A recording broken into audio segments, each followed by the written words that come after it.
Hello, everyone. Oh, I am all the way from Silicon Valley, California, and I made a special trip to come out here to be part of I Wish. Can I? Can I tell you how lucky you are to be able to be in this room, to hear these amazing speakers, see these panelists, and learn? Because I wish, when I was your age, that I had this opportunity as well. And so what I'm going to do is I'm going to tell you a little bit about my career journey and the twists and turns of how I got there. I am currently the Vice President of R&D. R&D stands for Research and Development, Operations and Central Services for VMware, which is a sponsor of iWish. And hopefully you will take, if you just take one thing away today, I will feel like I've succeeded.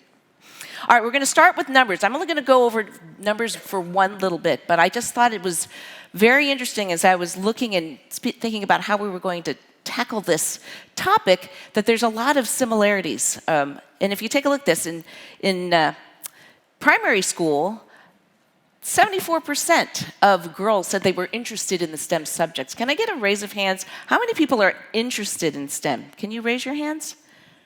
Okay, it's I would say a vast majority. Yet, only 0.4% of secondary schools chose computer science. And you could say computer science, you can say engineering. You heard all the stories from the previous speakers of being the only woman in her class or the only woman in her company in a technical field. And if you think about it, there's a lot of these perceptions that hold girls back. You know, think about it. When you saw the video that Jillian shared with us earlier, when they say draw a firefighter, draw a computer scientist, and a lot of people will draw a boy, a male. And why? And then you have certain stereotypes, right? You have to be a computer gamer. You got to be on your own. And as Anya said, girls like to help people. And we know that there are a lot of fields in STEM where you can absolutely help people.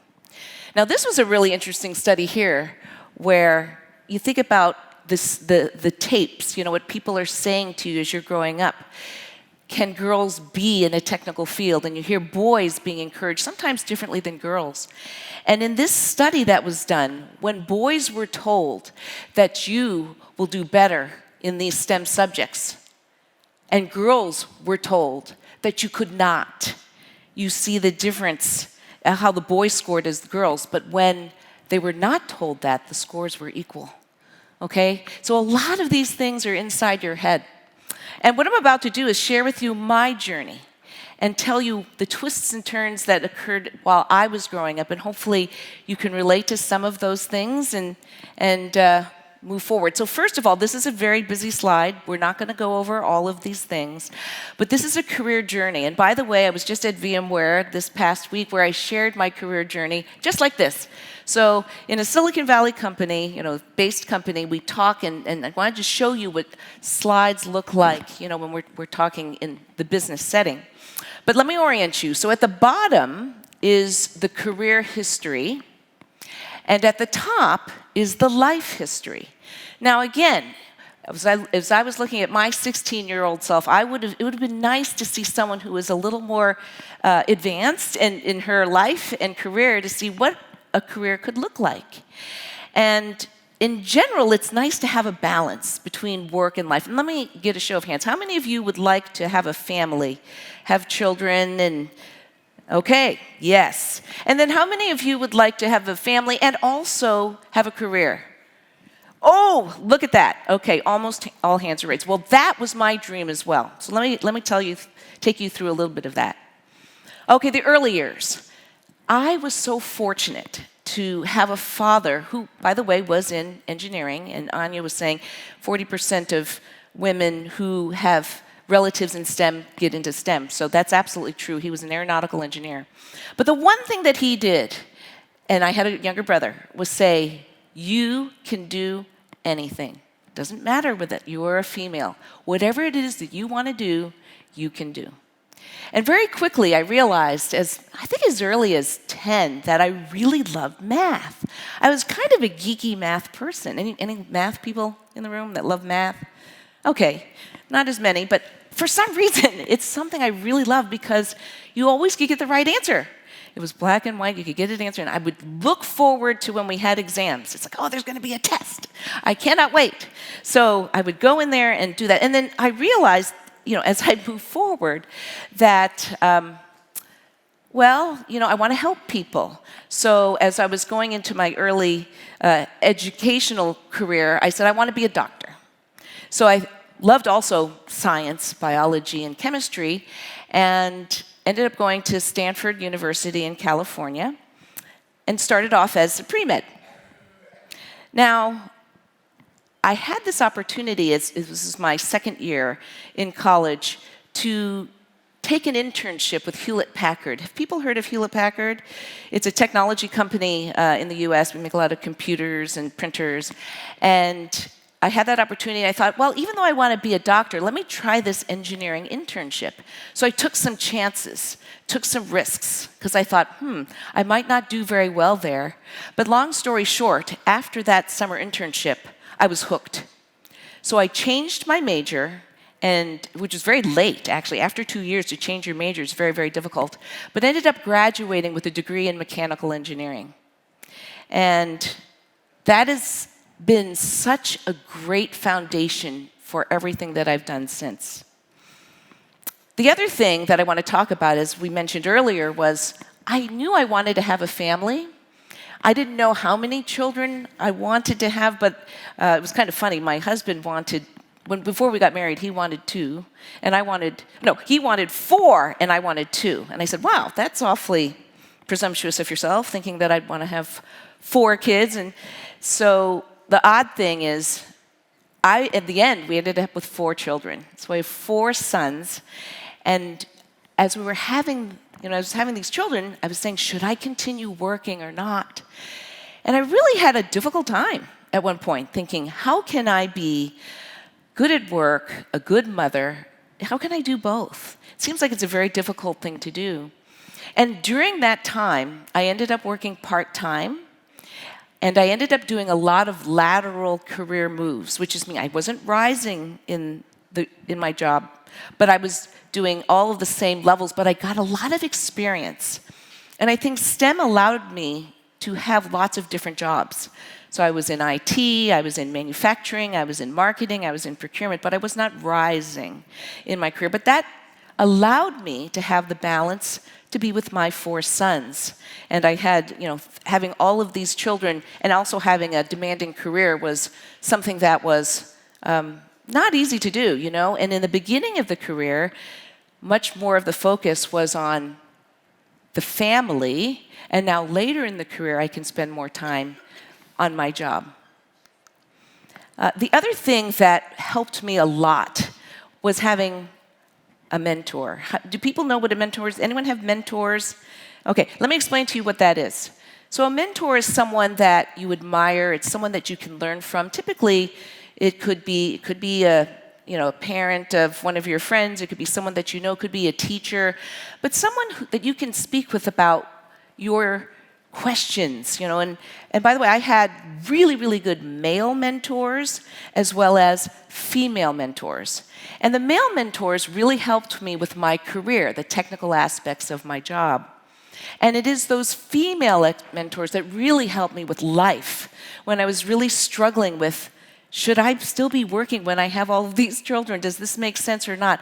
I needed someone who could talk to me about that, someone who had experienced this already, and they made a world of difference.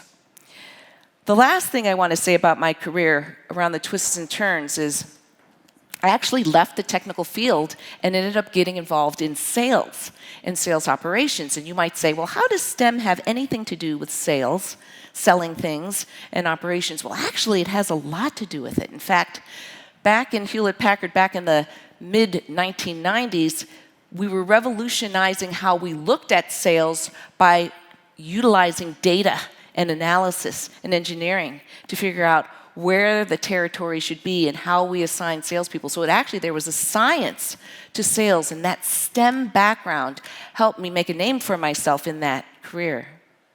And last but not least, today I'm back in STEM. I run R&D operations and central services, as you said. So as a platform, Ruth said that in the panel, it's such a great platform that you can go in and out of it. It's just such a good base. So obviously you can see that I'm highly, highly appreciative and fortunate to have a STEM background. So some things to remember for you, especially you as you're thinking in your secondary school years. I learned what TY was in 5th year and 6th year. But discover what your passion is. Don't be afraid. Now, my passion happened to be math, but yours may be something else, STEM or not STEM. But don't be afraid to make mistakes. Take a risk. Try something. You know, I went and did that job at Hewlett-Packard, and also try new things. You know, sometimes you stay in your comfort zone, and when you get out of your comfort zone, you have a little pit in your stomach, you get a little bit nervous, you feel a little uncomfortable. That's absolutely okay, because that means you're growing. That means you're stretching yourself. And don't worry about what others think of you. I know at this age, everybody, and I myself, I cared what other people thought. But I realize you are an individual. Embrace your differences. Now, many of you are going to be looking at going to college and university and higher education. You will probably pick a major. You'll figure out what that is. But please take classes outside of that to be well-rounded. Find that mentor. Never too late to start. And then those internships and volunteer experiences, again, allow you to take risks and do different things. And then at some point, you will be working. So when you get into your career, make sure you find the right company. I will tell you, I am a big, big proponent of Dell EMC VMware, and I'm part of the VMware family. It is such a great company that allows you to take your whole self to work, be it you technical or not technical, you can really, really strive to be all that you can be. And within that company, find the right manager, someone who can really relate to you and understand your needs.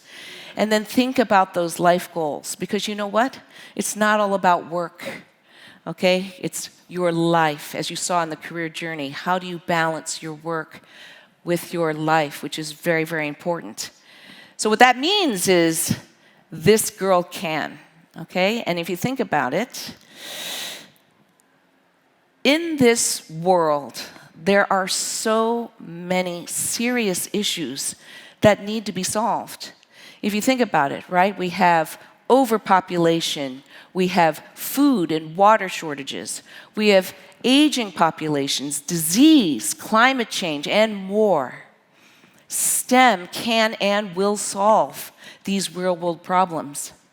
You can have a stake and a hand in that. Actually, whether you decide to do STEM or not, you heard in the panel, there are people that didn't start out in STEM but are also helping in the STEM environment. But remember, these three things that I'd like you to leave you with are, you can do everything your heart desires. Never limit yourself. Don't think about what other people think of you. You can achieve anything. The sky is the limit. Whatever you would like to do, stretch yourself, get out of your comfort zone. And in the end, I hope that you can find balance in all things. So your work, your life, and whatever will come in those doors that will open to you. So I leave you with, if this girl can do that, balance a career, have a wonderful family of 4 wonderful boys and a wonderful husband, if this girl can do it, you can too. Thank you very much.